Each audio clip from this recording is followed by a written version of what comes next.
নমস্কার বন্ধুরা, আপনারা সবাই কেমন আছেন? প্রিয়াজ কুকিং অ্যান্ড ব্লগ চ্যানেলে আপনাদের সবাইকে স্বাগত জানাই। আজ বানাবো বাঁধাকপি আর ধনেপাতা দিয়ে নিরামিষি পকোড়া।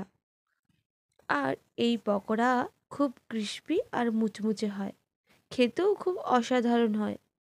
আর এর জন্য কী কী উপকরণ লাগছে চলুন আমরা সেটা দেখে নিই। ধনেপাতা আর লাগছে বাঁধাকপি। এরপর এর মধ্যে দিয়ে দেবো বেসন। আমি 2 বাটি মতো বেসন নিয়েছি। আর দিয়ে দিচ্ছি কালো জিরে, তার উপর দিয়ে দিচ্ছি লবণ, আর নিয়ে নিচ্ছি হলুদ গুঁড়ো, আর নিয়ে নিচ্ছি লঙ্কার গুঁড়ো। আপনারা লঙ্কার গুঁড়ো নাও দিতে পারেন, কাঁচা লঙ্কা কুচিয়ে দিতে পারেন। আর দিয়ে দিচ্ছি বেকিং সোডা, আর দিয়ে দেবো জিরে গুঁড়ো।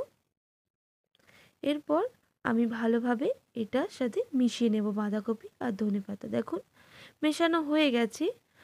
আমি একটা ব্যাটার রেডি করে ফেলেছি। এরপর ভেজে নেব আমি। এর জন্য আমি নিয়ে নিয়েছি কড়া, আর কড়াই দিয়ে দিচ্ছি সাদা তেল।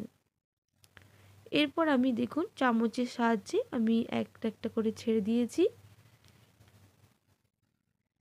উল্টে পাল্টে আমি লাল করে ভেজে নেব।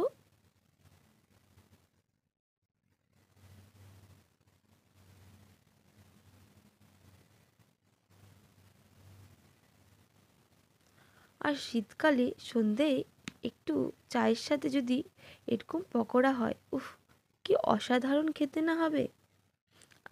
দেখুন আমাদের পকোড়াটা ভাজা হয়ে গেছে, আমি এবার নামিয়ে নেব। আর এইভাবে সব পকোড়াগুলো ভেজে নেব।